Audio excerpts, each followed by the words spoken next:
Brigadier Srikanth Purohit കരസേനയുടെ south western command intelligence മേധാവിയായി ചുമതലയേറ്റു. മലേഗാവ് സ്ഫോടന കേസിൽ കഴിഞ്ഞ വർഷം ശ്രീകാന്ത് പുരോഹിതിനെ കുറ്റവിമുക്തനാക്കിയിരുന്നു. സർവീസിൽ നിന്ന് വിരമിക്കാനിരിക്കെയാണ് നിർണായക ചുമതല ലഭിച്ചിരിക്കുന്നത്. വിവരങ്ങളുമായി എസ് നന്ദഗോപനാണ് ചേരുന്നത്. നന്ദഗോപൻ, കോൺഗ്രസ് സർക്കാർ ജയിലിലടച്ചതാണ്, കള്ളക്കേസ് ചുമത്തി ജയിലിലടച്ചതാണ് കേണൽ പുരോഹിതനെ. ഒരു മാസം മുമ്പാണ് അദ്ദേഹത്തെ ബ്രിഗേഡിയർ തസ്തികയിലേക്ക് കേന്ദ്ര സർക്കാർ കൊണ്ടുവരുന്നത്. ഇപ്പോൾ വളരെ പ്രധാനപ്പെട്ട ഒരു ചുമതല കൂടി കേണൽ പുരോഹിതന് നൽകിയിരിക്കുകയാണ്. വിവരങ്ങൾ.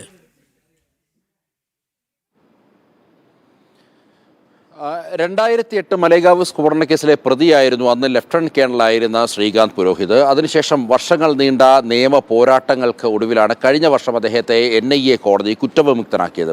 അതിന് പിന്നാലെയാണ് ഈ കഴിഞ്ഞ മാസം അദ്ദേഹത്തിന് ബ്രിഗേഡിയറായിട്ട് കേന്ദ്ര സർക്കാർ പുതിയ സ്ഥാനം നൽകുകയും പ്രൊമോഷൻ നൽകുകയും ഇപ്പോൾ ഏറ്റവും ഒടുവിലായി അദ്ദേഹത്തെ തെക്ക് പടിഞ്ഞാറൻ കമാൻഡിൻ്റെ, അതായത് സൗത്ത് വെസ്റ്റേൺ കമാൻഡിൻ്റെ അദ്ദേഹത്തിൻ്റെ ഇൻ്റലിജൻസ് ഓഫീസറായിട്ട് അദ്ദേഹത്തെ നിയമിച്ചത്. വളരെ നിർണായകമായ ഒരു കീ പോസ്റ്റിലേക്കാണ് അദ്ദേഹത്തെ നിയമിച്ചത് എന്നുള്ളതാണ് ശ്രദ്ധേയം. ഏതായാലും അദ്ദേഹം ഈ മിലിറ്ററി ഇൻ്റലിജൻസ് മേഖലയിൽ അതീവ പ്രാഗൽഭ്യമുള്ള ഒരു ഉദ്യോഗസ്ഥനാണ്. ആ പ്രാഗൽഭ്യം കൂടി പരിഗണിച്ചുകൊണ്ടാണ് അദ്ദേഹത്തിന് ഇത്തരമൊരു കീ പോസ്റ്റിലേക്ക് പ്രൊമോഷൻ നൽകിക്കൊണ്ട് നിയമനം നൽകുവാൻ വേണ്ടി തീരുമാനിച്ചിരിക്കുന്നത്.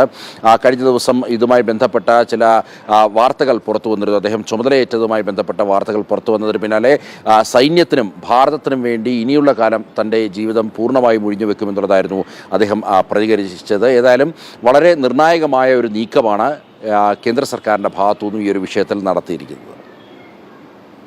ഒപ്പം തന്നെ ഈ പാകിസ്ഥാൻ തീവ്രവാദികൾ മുംബൈയിൽ ഭീകരാക്രമണം നടത്താൻ പദ്ധതിയിടുന്ന എന്ന ഇന്റലിജൻസ് റിപ്പോർട്ട് കൊടുത്തതാണ് ഈ കേണൽ പുരോഹിതനെ യഥാർത്ഥത്തിൽ കോൺഗ്രസ് സർക്കാർ അവരുടെ ഇഷ്ടമില്ലാത്ത ഒരു വ്യക്തിത്വമായി മാറിയതിന് പിന്നിൽ.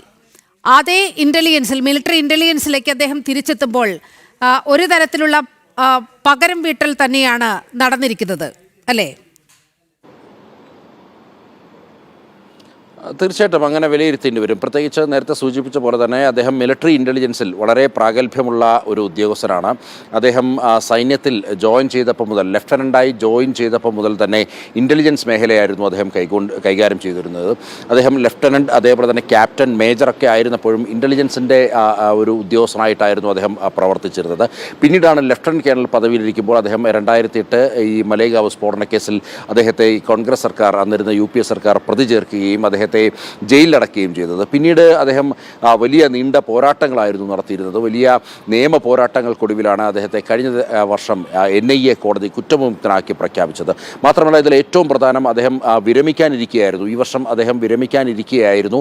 ഇത്തരത്തിലൊരു കേന്ദ്ര സർക്കാർ വളരെ പെട്ടെന്ന് തന്നെ ഇത്തരമൊരു നീക്കം, അതായത് അദ്ദേഹത്തിന് പ്രൊമോഷൻ നൽകിക്കൊണ്ടൊരു നീക്കം നടത്തിയത്. സ്വാഭാവികമായും ഇനി അദ്ദേഹത്തിന് 56 വയസ്സ് വരെ ജോലിയിൽ തുടരാനാകുമെന്നുള്ളതാണ് നോക്കിക്കാണേണ്ടിയിരിക്കുന്നത്.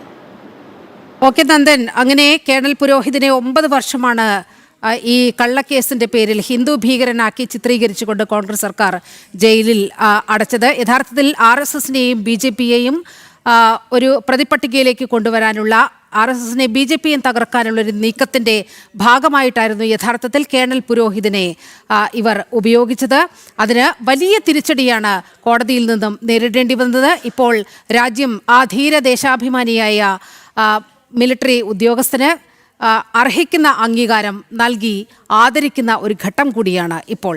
എസ് നന്ദഗോപനാണ് വാർത്തയുടെ വിശദാംശങ്ങൾ നൽകിയത്.